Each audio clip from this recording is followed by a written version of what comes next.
Од септември почнува постапката за избор на универзален снабдувач на електрична енергија, а од март граѓаните ќе можат да одлучат кој ќе ги снабдува со струја. Ова го предвидува Законот за енергетика кој пред 2 дена е објавен во службен весник, а на сила стапува од 5 јуни. Дали со новиот закон струјата ќе биде поевтина или не, никој со сигурност не може да каже, рече вице-премиерот Анѓушев, бидејќи тоа зависи од светските берзи. Сигурен сум и убеден сум, и тоа го гарантирам, дека со новиот закон цената на електрична енергија секогаш ќе биде поповолна за граѓаните во споредба со тоа што го нудеше постојниот закон и постојниот механизам, а причините ви ги веќе објаснив, затоа што се потрудивме и најдовме разбирање со енергетската заедница да домашно произведената електрична енергија заврши кај граѓаните од Република Македонија по цени кои што ќе ги заштитат од ценовните шокови на пазарот.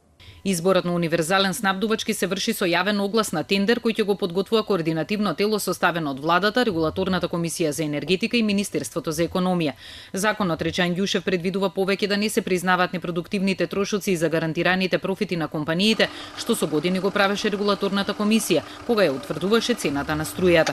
Компаниите ќе мора сите своји трошоци да ги вклучат во некаква маргина над набавената електрична енергија и тука ќе биде нивната конкурентност и борба. Законот стимулира пазарно ориентирани механизми кои што нема да бидат регулирани, него ќе бидат од друга страна, значи на една конкурентна основа ќе бидат компаниите стимулирани да ги намалуваат непродуктивните трошоци. Па така, регулираните компании моментално имаат заработки кои што се бројат во 5, 6, 7, 8% од нивниот приход.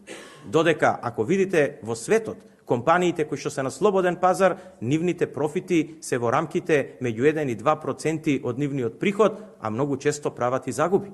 Во моментов во Македонија има повеќе од 50 компании што се лиценцирани да тргуваат со струја, а 26 вршат снабдување со електрична енергија. Со новиот закон за енергетика почнуваат да течат и роковите за избор на нов претседател на Регулаторната комисија за енергетика кој на предлог на владата го избира собранието. За таа цел ќе се формира посебна комисија од експерти која ќе објави оглас за избор на претседател и тројца членови на ова координативно тело.